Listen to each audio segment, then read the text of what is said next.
உறவுகளுக்கு வணக்கம். என்னென்னு கேட்டால் இன்றைக்குமே மிகப்பெரிய ஒரு சோகத்தோடு நிறைய பேர் இன்றைக்கி வாழ்ந்துட்டுருக்குறோம். காரணம் குடும்பத்தில் பிரச்சனை, குடும்ப பிரச்சனை சொல்லி வெளிநாட்டில் வேலை செய்ய வர்ற இடத்துல பிரச்சனை. அதையும் விட நமக்கு பிரச்சனை இல்லாட்டியும் நம்மளை சுற்றி நடக்கிற பிரச்சனை பார்க்கும்போது உண்மைக்குமே இது வெளிநாடு எப்படி நம்ம உழைக்க போகிறோம், எப்படி வாழ போகிறோம், நம்ம நல்லபடி நாட்டுக்கு போய் சேருவோமா எப்படிங்கிற பயம் எல்லாம் உறவுகட்ட மத்தியிலும் இருக்குது அப்படிங்கிறது உண்மையான ஒரு விஷயம். அதே நேரத்தில் எல்லோரும் நல்லா இருக்கணும், கவனமாக இருக்கணும், பாதுகாப்பாக குடும்பங்களோட குழந்தைகளோட போய் சேரணும் அப்படின்னு சொல்லி நானும் கடவுள்கிட்ட பிரார்த்தனை பண்ணிக்கொள்கிறேன். அதே போல் நம்ம கிட்டத்தில் பார்த்த விஷயம்தான், ஒரு சகோதரி அந்த ஒரு குழந்தைய வாஷிங் மிஷினில் போட்டு கொலை பண்ணதாக சொல்லி அவங்களே வாக்குமூலம் கொடுத்ததுன்னு அதன் அடிப்படையில் 2 நாடுகளும் இணைந்து பேசி அதுக்கான சரியான தீர்மானம் எடுத்து அந்த சகோதரிக்கான தற்கொலைகள், அதாவது மரண தண்டனை நிரூபிக்கப்பட்டு நிறைவேற்றப்பட்டது. அதே நேரத்தில் அந்த சகோதரியோட மையமும் நாட்டுக்கு போய் சேர்ந்துருச்சு அப்படிங்கிற விஷயத்தை நம்ம எல்லாரும் பார்த்துட்ருக்கோம். அதே மாதிரிக்கு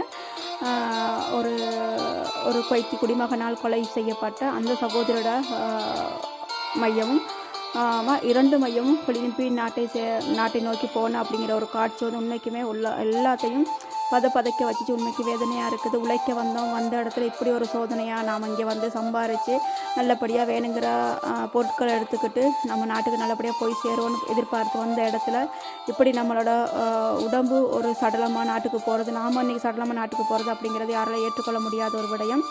அப்போ இது காலங்காலமாக நடந்துக்கிட்டு தான் இருக்குது. இன்றைக்கி நேற்று மட்டும் இல்லை, நிறைய நடக்குது, சரியோ தவறோ நிறைய நடக்குது. அப்போ இது நம்ம எல்லோரும் பார்த்துட்ருக்கோம். இப்போ இதுக்கு பிறகு அன்பார்ந்த சகோதரிகளை, வெளிநாட்டில் வேலை செய்கிற எல்லா சகோதரிகளும் எவ்வளோ முடியுமோ அவ்வளோக்கு நம்ம இங்கே வந்தது ஒன்று காசுக்காக மட்டும்தான் நம்ம இங்கே வந்திருக்கிறோம். அதை தாண்டி நமக்கு எதுவுமே இங்கே கிடைக்க போகிறதும் இல்லை, தேவையும் இல்லை. அதையும் தாண்டி எங்களுக்கு இல்லாத பிரச்சனை தயவுசமும் கொடுக்காதீங்க. தயவு செய்து வீட்டுக்கு வேலை செய்கிற சகோதரிகள் வீட்டில் இருந்து டிக்டாக் போகிற தவிர்த்து கொள்ளுங்கள். அதே மாதிரி பிள்ளைகளை வச்சு டிக்டாக் போகிற தவிர்த்து கொள்ளுங்கள். அதே மாதிரிக்கு எவ்வளோ முடியுமோ அவ்வளோக்கு வேலைகளை ரொம்ப கவனமாக இருங்க. எல்லாரையும் நம்பி எல்லா விஷயங்களும் பேச போகாதீங்க. ஏன்னா இன்றைக்கி நம்ம சொல்கிற விஷயத்தை நம்பி நமக்கே நிறைய பிரச்சனை நம்ம சந்திக்கக்கூடியதாக இருக்குது.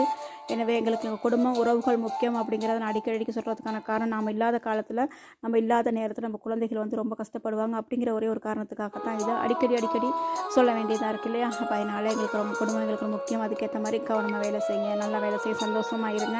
நாம் சரியாக இருந்தோம்னா சரியான பாதையில் பயணித்து நமக்கு பிரச்சனைகளை கூடியமானவரை தவிர்த்து கொள்ளக்கூடியதாக இருக்கும். அதையும் தாண்டி நிறைய பேர்த்துக்கு இன்றைக்கி எந்த பிரச்சனையும் செய்யலை, எந்த தவறு செய்யாமல் தண்டனை அனுபவிக்கிற உறவுகளும் இருக்கிறாங்க. என்ன பண்ணுறது?